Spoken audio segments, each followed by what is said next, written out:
In Narnia, my first scene, I come in and I trick Edmund into bringing his brother and sisters to me, or at least he thinks he's going to do this. Now, I want to explain a little bit about how I trap him and what the principles here are. So I come in this gorgeous costume, winter wonderland dress with icicles and icicle earrings and an icicle crown and lots of white makeup. And so the first way that I trap Edmund is through beauty. I'm a sight to behold. The witch is a sight to behold when you first see her. But there's a catch to that. And the second thing that I offer Edmund is power. So I start to feel him out a little bit. I start to see, what does this kid want?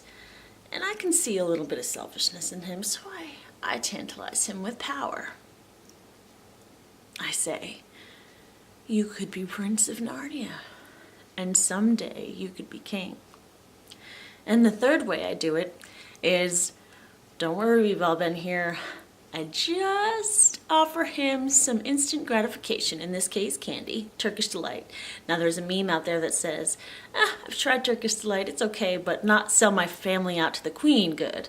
But for Edmund, British boy in the 1940s, that was enough to get him to go like, ooh, I'm gonna go in that direction. I'm gonna go in that direction instead.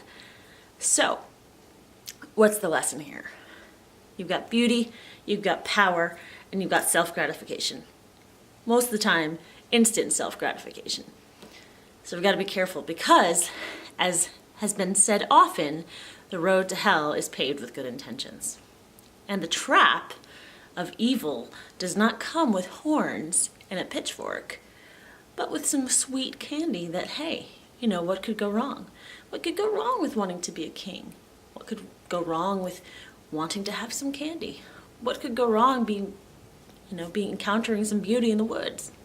Well, just ask Edmund down the road how it turns out, and he finds himself trapped. He can no longer get away from the witch's power. He is no longer instantly gratified, and, he's realized that he's betrayed his family.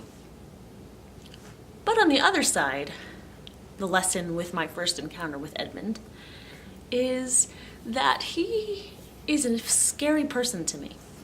And the reason that I am scared of this 9-10-year-old boy as a witch, as the ruler of Narnia, is that Edmund has a promise on his life.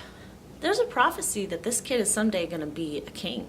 And not a king because I give him the throne, a king because he overthrows me. And I know this prophecy, and I'm scared of it. And I'm scared of the higher power that I'm encountering.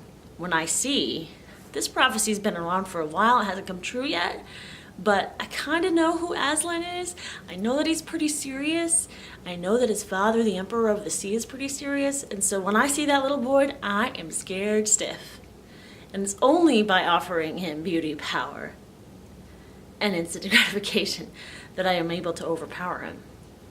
So the lesson there is, if you have a call on your life, be careful, because you might become a target, but it's only because the enemy is scared of you.